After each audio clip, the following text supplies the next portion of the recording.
Hipertensi sistolik versus diastolik. Apa bedanya dan mana yang lebih berbahaya? Angka tekanan darah kamu 140/90, mungkin kamu pikir itu cuma tinggi biasa. Tapi coba lihat yang tinggi angka atasnya atau bawahnya. Karena ternyata angka atas dan bawah punya arti yang berbeda dan resikonya juga beda. Tekanan darah itu bukan satu angka, tapi dua. Misalnya 120/80.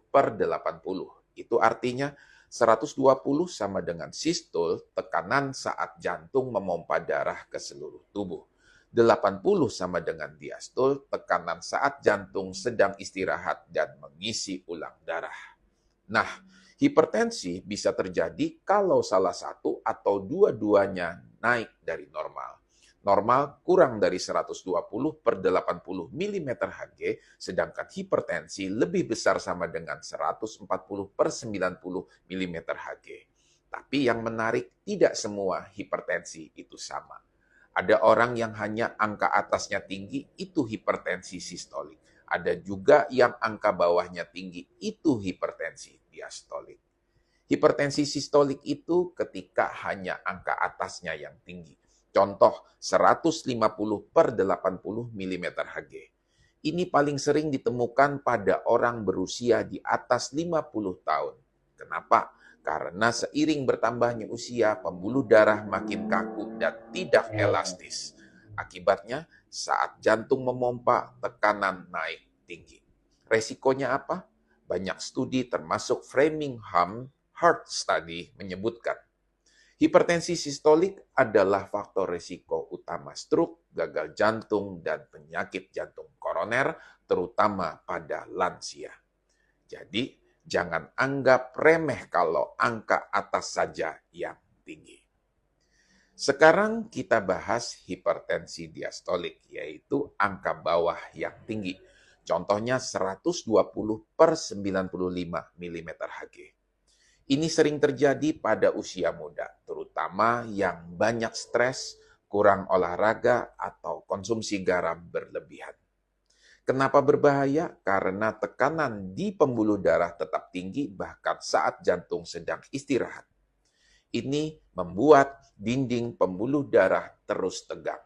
Lama-lama bisa terjadi kerusakan ginjal, retina, hingga otak. Resiko serangan jantung dini meningkat. Beberapa studi menyebutkan bahwa pada usia muda, hipertensi diastolik punya efek kerusakan organ yang lebih silent tapi serius. Nah, pertanyaan paling umum, sistolik tinggi versus diastolik tinggi, mana yang lebih bahaya? Jawabannya tergantung usia dan konteks. Pada orang tua lebih dari 50 tahun, sistolik tinggi adalah indikator resiko kardiovaskular yang lebih kuat. Tapi pada orang muda kurang dari 40 tahun, diastolik tinggi seringkali lebih berbahaya diam-diam karena bisa merusak organ tanpa gejala.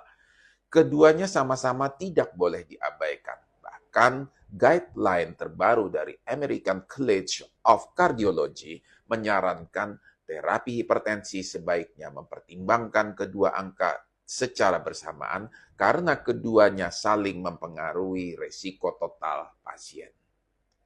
Kalau kamu sering lihat angka tekanan darah seperti ini, 140/90, 130/95, 150/85, artinya kamu sudah masuk kategori hipertensi stadium 1 atau 2.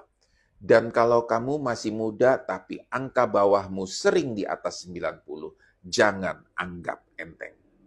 Lakukan ini. 1. Cek tekanan darah secara rutin minimal seminggu 2-3 kali. 2. Catat hasilnya, lihat polanya. 3. Konsultasikan ke dokter jika ada kenaikan konsisten.